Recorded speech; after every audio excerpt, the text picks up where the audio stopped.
Putin ने Hungary को दी थी रूसी हमले की जानकारी। यूक्रेनी रक्षा अधिकारी ओलेक्सी डेनिलोव का बड़ा आरोप सामने आया है।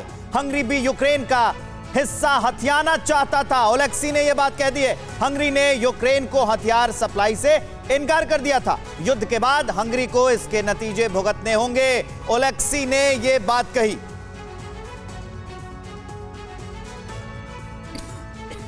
और अगर इन दावों में सच्चाई है तो अपने आप में एक और गंभीर समस्या है यूरोप के लिए। रूस हंगरी की मिली भगत, ये आरोप लग रहे हैं। यूक्रेनी रक्षा परिषद के सचिव ओलेस्की डेनिलोव का ये बड़ा आरोप है।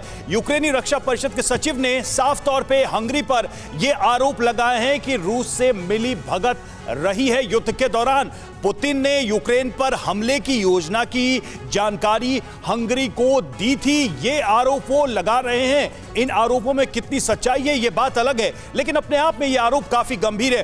हंगरी को लगा कि वो खुद भी यूक्रेन का कुछ हिस्सा हथियार लेगा, यानी यूक्रेन की जमीन पर हंगरी की भी नजर थी और ये मिली भगत रूस से। इसीलिए हंगरी के पीएम ने यूक्रेन को हथियारों की आपूर्ति से इनकार किया। यूक्रेन लगातार हर यूरोपीय देश से हथियार मांग रहा है और आरोप यह कि हंगरी ने इनकार किया। यूक्रेन को की जा रही हथियार सप्लाई का रास्ता भी रोका गया हंगरी की तरफ से, यह भी आरोप वो लगा रहे हैं। और हंगरी ने रूसी तेल और गैस पर प्रतिबंधों की खिलाफ मुखालफत की थी, प्रतिबंधों के वो खिलाफ गया था। तो ये सारे इंडिकेशंस के आधार पर वो आरोप हंगरी पर लगा रहे हैं। त्रिपाठी सर, यूरोप के अंदर भी ये टूट नजर आ रही है। पहले तो डिफरेंसेस थे, अब तो ये सीधे सीधे बहुत ही सीरियस एलिगेशंस है।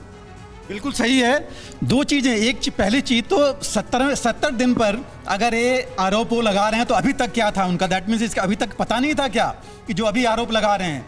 दूसरी चीज, ये सही बात है, अगर आप देखें पूरे जितने देश हैं उसमें से आज की तारीख में सिर्फ 40 देश ऐसे हैं जो सैंक्शंस हैं अमेरिका के फॉलो कर रहे हैं। Hungary is not only member of European union, Hungary NATO का भी मेंबर है। और नेटो में इस तरह की दो फाड़ क्या कहती है? बिल्कुल, हंगरी नहीं, आप देखिए फ्रांस में क्या हुआ।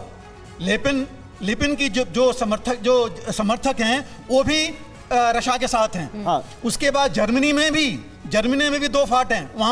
वहां भी यही है, लोग फेडअप हो गए हैं अभी यूरोप में इसके चलते हुए, और जितना नुकसान उनको हो रहा है।